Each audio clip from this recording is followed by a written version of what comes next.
Assalamualaikum warahmatullahi wabarakatuh. Perkenalkan saya Nabila Firda Amalia dengan NIM C1C025101 dari kelas R11 Akuntansi. Yang saya hormati Bapak Dr. Wirmi Eka Putra SE MSI dan Ibu Nyimas Dian Mansyarah SE MSAK selaku dosen pengampu mata kuliah perpajakan. Pada kesempatan ini saya akan mempresentasikan hasil dari tugas saya yaitu dengan materi landasan konseptual hukum pajak, pengertian, alasan pemungutan, teori, dan asas pemungutan pajak. Kita langsung mulai materinya. Yang pertama yaitu pengertian hukum pajak. Hukum pajak atau hukum fiskal adalah kumpulan peraturan tertulis yang mengatur hubungan antara pemerintah sebagai pemungut pajak dan rakyat atau badan hukum sebagai wajib pajak. Nah, jadi di sini itu ada pemerintah yang sebagai pemungut pajaknya dan juga rakyat itu sebagai wajib pajaknya atau yang wajib membayar pajaknya.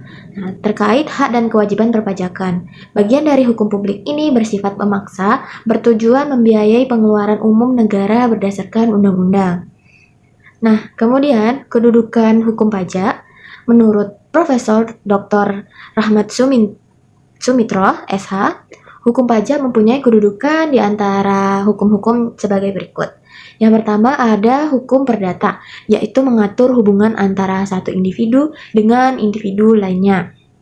Kemudian yang kedua ada hukum publik, yaitu mengatur hubungan antara pemerintah dengan rakyatnya. Jadi kalau yang hukum perdata itu hubungan satu individu dengan individu lainnya. Namun kalau hukum publik itu mengatur hubungan antara pemerintah dengan rakyatnya. Oke, next. Nah, kemudian ada hukum pajak material dan hukum pajak formil. Apa sih bedanya?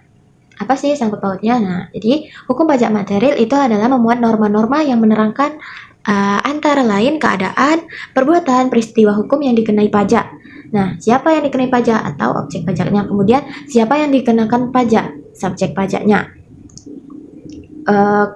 Terus, berapa besar pajak yang dikenakan atau tarif pajaknya? Segala sesuatu tentang timbul dan juga hapusnya utang pajak dan hubungan hukum antara pemerintah dan wajib pajak. Nah, di hukum pajak material ini kita menerangkan gitu kan keadaan apa sih yang bisa dikenai pajak atau objek pajaknya, kemudian siapa yang dikenakan pajaknya dan berapa besar pajak yang dikenakan. Nah, contohnya itu ada undang-undang pajak penghasilan.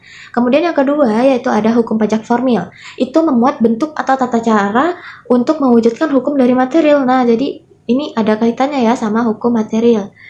Nah, cara melaksanakan hukum pajak material ya, hukum formil ini. Nah, hukum ini memuat antara lain tata cara penetapan utang pajak, hak fiskus untuk mengawasi keadaan yang menimbulkan utang pajak, kemudian kewajiban wajib pajak menyelenggarakan pembukuan, dan juga hak-hak wajib pajak mengajukan banding. Contohnya itu ada ketentuan umum dan tata cara perpajakan.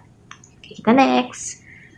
Nah, kemudian apa alasan pemerintah memungut pajak? Jadi ini bukan suatu sembarangan pemerintah itu memungut pajak dari rakyat ya.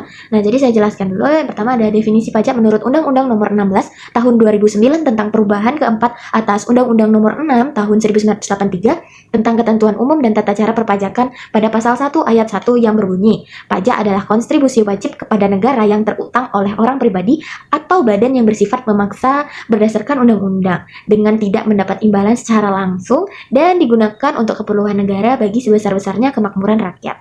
Nah, dapat kita simpulkan dari definisi tersebut bahwa pajak itu memiliki unsur yang pertama, iuran dari rakyat kepada negara, yang berhak memungut pajak hanyalah negara. Itu ya yang berhak memungut pajak itu memang negara. Iuran tersebut berupa uang, bukan barang. Kemudian yang kedua berdasarkan undang-undang. Pajak itu dipungut berdasarkan atau dengan kekuatan undang-undang serta aturan pelaksanaannya. Jadi ini bukan sembarang basing mengungut pajak. Ini ada undang-undangnya. Kemudian yang ketiga tanpa jasa timbal atau kontraprestasi dari negara yang secara langsung dapat ditunjuk. Dalam pembayaran pajak itu tidak dapat ditunjukkan adanya kontraprestasi individual oleh pemerintah. Jadi itu tidak secara langsung gitu kan. Kemudian nih yang keempat, nah pajak itu digunakan untuk membiayai rumah tangga negara, yakni pengeluaran-pengeluaran yang bermanfaat bagi masyarakat luas. Jadi ketika kita bayar pajak ya nanti itu juga bermanfaat juga bagi kita, bagi masyarakat luas gitu. Jadi itu adalah alasan pemerintah kenapa memungut pajak gitu. Oke, kita next.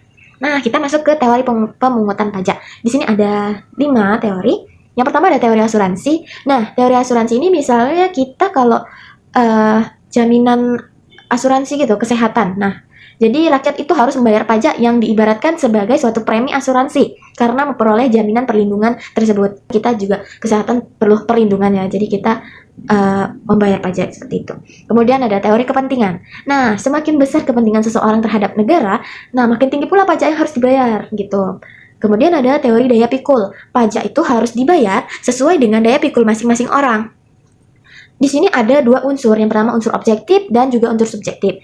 Saya jelaskan, unsur objektif adalah dengan melihat besarnya penghasilan atau kekayaan yang dimiliki oleh seseorang. Dan yang kedua ada unsur subjektif dengan memperhatikan besarnya kebutuhan material yang harus dipenuhi.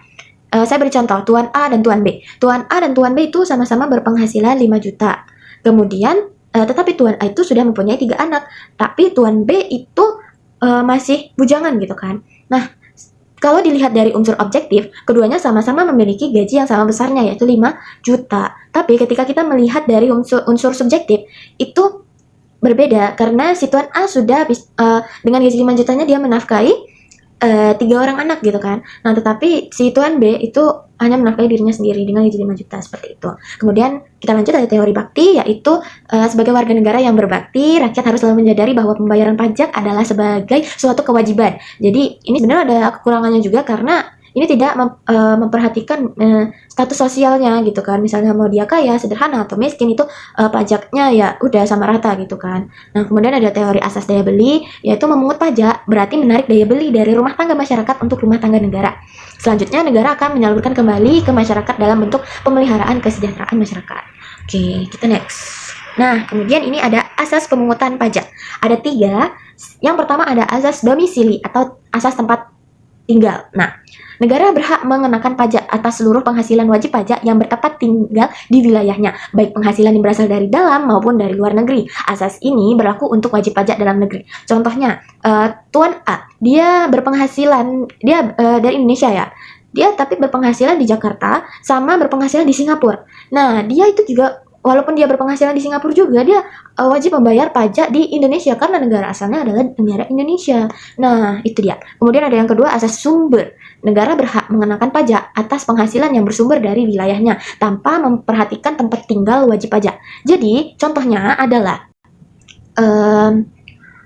ada seorang orang luar negeri, sebut saja itu Mr. B. Mr. B itu kerja di Indonesia. Dia dari luar negeri ya asalnya, dari Amerika gitu kan. Dia dari Amerika, tapi dia kerja di Indonesia, Mr. B ini.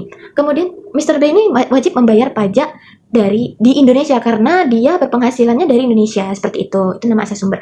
Yang ketiga, asas kebangsaan, yaitu pengenaan pajak dihubungkan dengan kebangsaan suatu negara. Nah, contohnya nih ada orang Indonesia, sebut saja dia Mbak C gitu kan. Nah, Mbak C ini dia tuh kerja di Korea gitu kan misalnya. Nah, dia itu wajib juga dong membayar pajak di Indonesia karena asal kebangsaan dia itu Indonesia, seperti itu.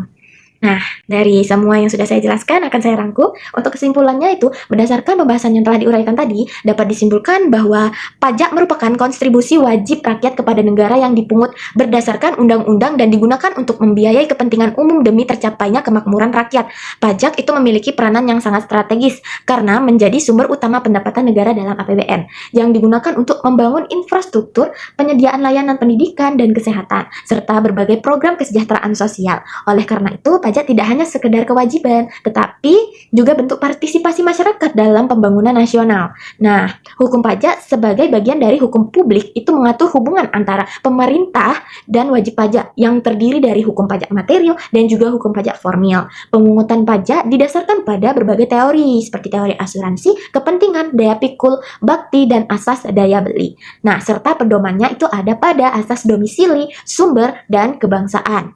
Dengan adanya dasar hukum, teori, dan asas tersebut, sistem perpajakan diharapkan dapat berjalan secara adil, pasti, dan efektif dalam mendukung keberlangsungan negara. Baik, terima kasih sudah mendengarkan penjelasan dari saya. Semoga dapat dimengerti. Mohon maaf apabila ada kesalahan. Saya ucapkan terima kasih. Wassalamualaikum warahmatullahi wabarakatuh.